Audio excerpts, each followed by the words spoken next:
Oi gente, tudo bem? Vamos falar hoje sobre vírus.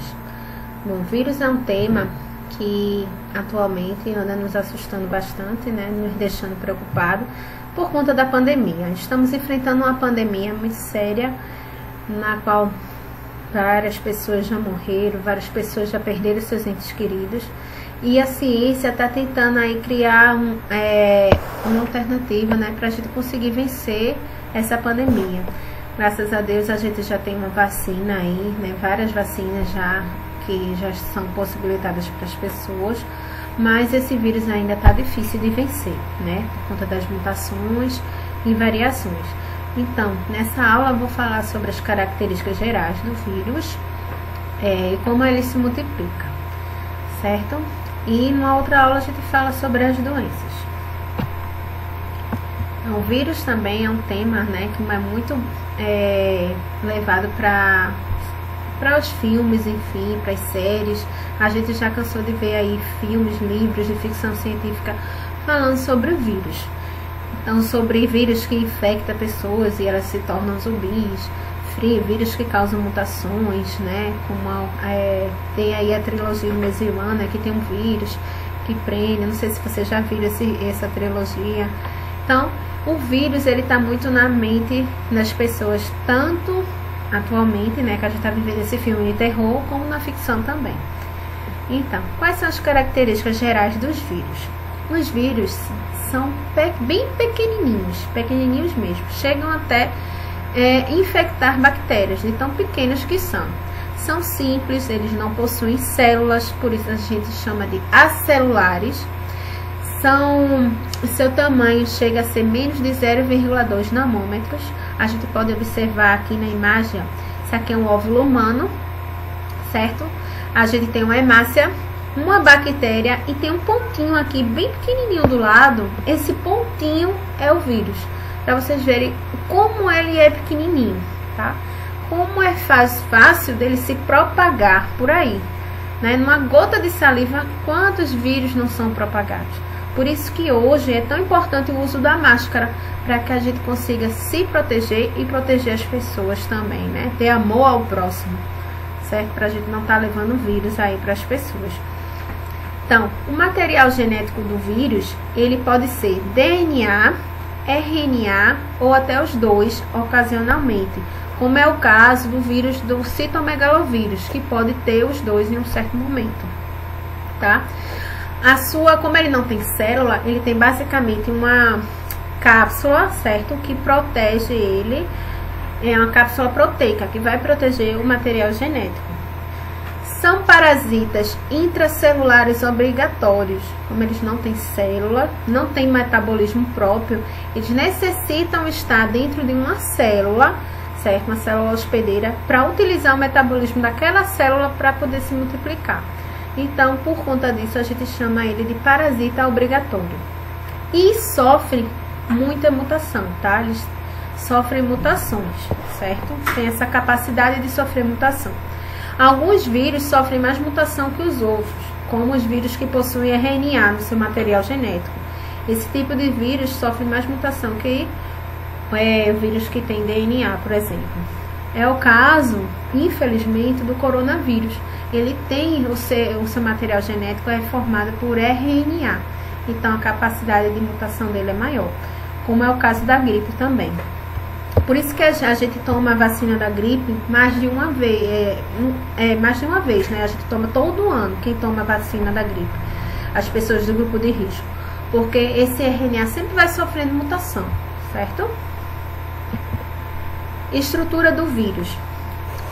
O vírus, eles são organismos que não possuem célula, como eu falei, são acelulares, sendo sua estrutura formada basicamente por proteína e ácido nucleico. Por não possuir célula, é que muitos cientistas não aceitam o vírus ser considerado um ser vivo, já que a característica, segundo a teoria celular, para ter ser um ser vivo, ele tem que possuir célula. Então, o vírus, ele não possui, certo? Então, ele vai possuir o quê? Uma cápsula, certo? De proteínas, como está aqui, ó, mostrado na imagem, glicoproteínas. Essas proteínas, elas vão formar um envoltório, que a gente chama de capsídeo, tá? Ele é formado por vários capsômeros e pode ser usado como a classificação do vírus, por conta disso. Coronavírus, ele tem, ó, vários capsômeros aqui, várias proteínas aderidas, formando o seu capsídeo, como se formasse uma coroa, por isso que a gente chama de corona, tá? De acordo com a simetria viral, podemos classificá-los em isacaédricos, helicoidais e complexos. A função principal desse capsídeo é proteger o material genético, tá? Ele não tem célula, não tem membrana, então o capsídeo é que vai proteger o material genético. Esse material genético, né, o genoma, ele vai variar de vírus para vírus. Pode ser um DNA de dupla fita, né, de fita dupla, um DNA de fita simples, um RNA de fita dupla, um RNA de fita simples, um RNA positivo, que já produz diretamente as proteínas que vão formar a estrutura do vírus, ou RNA de fita negativa, que ele vai precisar produzir a fita positiva, né, para poder sintetizar a fita positiva para poder fabricar aí essas proteínas. Então, esse RNA que é positivo, como ele já fabrica, pode sintetizar diretamente as proteínas, ele consegue ser um pouco mais viral que o outro, tá? A contaminação. Então, infelizmente, mais uma característica que o coronavírus tem, ele tem esse RNA, gente. Além de ter RNA que sofre várias mutações, ele tem um RNA positivo que já vai direto para a produção de proteína, para a infecção, certo? Outra característica. E outra característica que deixa o coronavírus também mais forte, né, mais adaptável, né, no caso aí de sobrevivência dele, é o envelope. O envelope, né, ele possui alguns vírus, eles possuem esse envelope. Esses vírus envelopados são os que mais acometem doenças, tá, do ser humano. E o coronavírus também tem um envelope. O envelope, ele serve para, é uma proteção extra para o material genético. Aí veja as três vantagens que ele já tem. Ele tem um RNA que sofre mutação. Tem um RNA que, além de sofrer mutação, é positivo, que já vai partindo logo para a produção de proteínas e de estrutura dele. E tem uma proteção extra. Além do capsídeo, ele tem envelope, certo? Mas esse envelope, ele pode ser destruído, né? Essa proteção aí extra, ele é destruído facilmente com sabão, certo? A gente, quando lava as mãos com sabão, a gente pode se livrar, a gente destrói essa cápsula, destrói esse envelope. Então, por isso que é tão importante a gente lavar bem as mãos, certo? Não tocar nos nossos olhos, no nosso corpo e tal, pra gente poder manter a higiene, e assim a gente consegue destruir essa proteção do vírus. Então, mesmo que você tenha tocado em algum local, uma superfície que contém esse vírus, se você conseguir lavar bem as mãos, né, não colocar no olho, na boca, nas partes que podem contaminar você ou contaminar outra pessoa, aí essa lavagem de mão, esse sabão, ele vai destruir essa proteção extra e o vírus acaba não tendo como te infectar, certo? Passar a doença. Por isso que é tão importante. Classificação do vírus. Os vírus, eles são classificados de acordo com o tipo de ácido nucleico, tá? Material genético. Também como a forma do capsídeo, né? A estrutura do capsídeo e os organismos que ele infecta, tá? Então, o adenovírus, ele é formado por DNA, por vírus, que é o caso do vírus da pneumonia. O retrovírus, ele é formado por RNA, só que esse RNA, ele consegue transcrever uma fita de DNA, tá? O retrovírus. E tem a capacidade, né, essa capacidade dele transformar o RNA em DNA é devido à enzima, tá? A proteína chamada transcriptase reversa. Se ele não tiver essa proteína, ele não é considerado retrovírus, tá? É o caso do vírus do HIV. Ele é um retrovírus. Arbovírus são vírus transmitidos por insetos, como é o caso do vírus da dengue, da febre amarela, é um arbovírus. Bacteriófagos são vírus que infectam bactérias, tá? E micófagos são vírus que infectam fungos. Então, essa é a classificação, tá? Multiplicação do vírus. Apesar da multiplicação viral ela mudar de um vírus para o outro por conta do material genético, a gente tem umas partes principais, tá? De como isso ocorre. Então, essas partes são adesão, penetração, remoção do capsídeo, que vai ocorrer em alguns, biossíntese, montagem de partículas virais e dispersão. Então, eu vou falar um pouquinho sobre cada um. Na adesão, como está aqui na figura, na imagem, o vírus, ele vai, certo, através das proteínas que tem no capsídeo dele, ele vai conseguir se encaixar na membrana celular da célula hospedeira, que vai ter lá um receptor. Ele vai se encaixar nessa membrana e vai, depois dessa adesão, ele vai injetar seu material genético. Então, na adesão, certo? As partículas virais, elas vão se aderir à célula hospedeira. Na penetração, essa etapa vai ocorrer a inserção, né? Ele vai injetar o material genético. Aí essa injeção de material genético pode ser simples, como o caso do bacteriófago, ele apenas injeta o material genético na célula hospedeira. Pode ser por endocitose, né? Na endocitose, a célula hospedeira, ela vai absorver a partícula viral, certo? O vírus. Ela vai absorver o vírus como um todo, né? Que a endocitose, ela é como se ela comesse, certo? Ela fagocitasse esse vírus como um todo. E depois disso é que o vírus vai injetar o material genético. E na fusão, é outra parte de penetração. Na fusão, o capsídeo, né? Ele se funde com a membrana plasmática do vírus, tá? Ele se funde, a membrana, parte da membrana do capsídeo, né, da estrutura do vírus, fica aderida à membrana plasmática.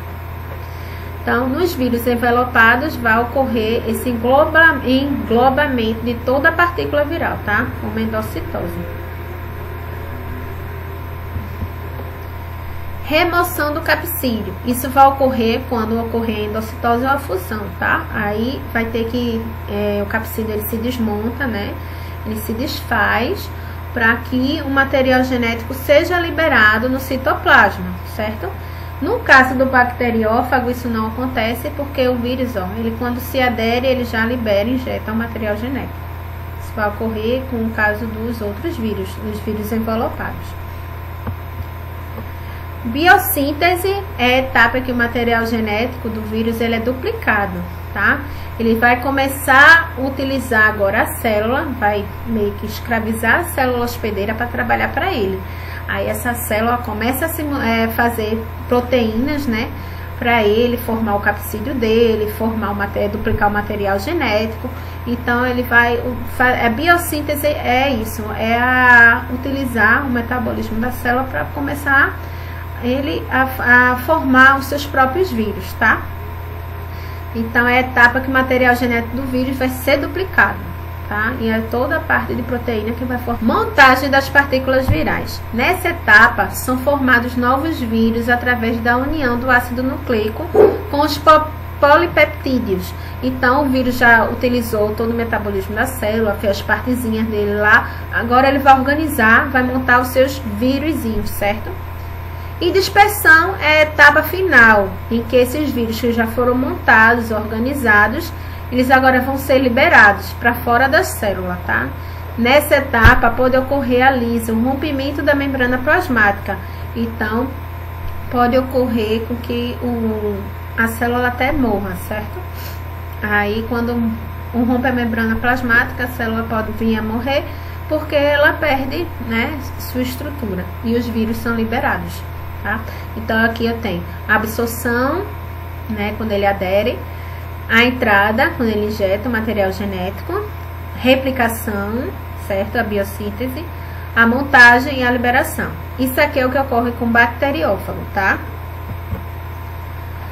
Ciclo lítico e ciclo lisogênico. São os dois ciclos da multiplicação, tá? Da reprodução do vírus. O ciclo lítico é considerar o processo de multiplicação viral, mas no meio disso pode ocorrer o processo do ciclo lisogênico. Então, no ciclo lisogênico, vai ocorrer o que? O material genético, ele vai ser incorporado ao material genético da célula hospedeira. Aí, com isso, a célula hospedeira, né, ela começa a fazer suas duplicações e tal com o material genético do vírus incorporado a ela. Só depois que ela fez várias multiplicações, aí esse vírus começa a utilizar o metabolismo da célula em favor dele. Aí ocorre a biossíntese, ele faz vários vírusinhos e depois a dispersão, né? Então, sempre vai ocorrer o ciclo lítico, mesmo que ocorra o ciclo lisogênico, só que o ciclo lisogênico, né, é como se fosse uma etapa intermediária, tá? E do lisogênico volta para o lítico. O lítico é que é liberado os vírus para fora da célula. Vou fazer um resumozinho aqui para vocês. Então, aqui é o ciclo lítico, só vai ter vírus que só vai ocorrer o ciclo lítico. Então, vai ocorrer a absorção, né, a adesão, a entrada, a replicação, né, a biossíntese lá, a montagem e depois a liberação. Isso é o ciclo lítico. No ciclo lisogênico, ele vai ter a adesão, só que aqui no meio ele vai incorporar o material genético dele no da célula, que ele está hospedando. Aí ele a célula começa a se replicar algumas vezes, né? Até que ela para de se replicar, para de se duplicar, e o vírus utiliza o material genético dela, aliás, o metabolismo genético da célula hospedeira, e começa a fazer a favor dele, tá? Então, essa célula hospedeira agora passa a fazer a biossíntese, né, das partes do vírus, ocorre a montagem e depois a lise, ocorre a liberação dos vírus para fora da célula. Então, o lisogênico é como se fosse uma etapa intermediária em que o DNA é incorporado e a célula fica fazendo multiplicações dela mesma, produzindo essas células infectadas, né, com DNA já acoplado do vírus a ela. Depois disso, no final, várias células ao mesmo tempo tá lá multiplicando o vírus, tá? Aí volta para o ciclo lítico, certo? Eu espero que vocês tenham entendido a aula. Eu espero que vocês tenham entendido a aula, tenham gostado dessa aula. Se gostaram, curtam. Se qualquer dúvida, deixa aí nos comentários. E a gente se vê numa outra aula, tá? Sobre doenças virais. Qualquer coisa, só é entrar aí em contato comigo, tá? Até mais, gente.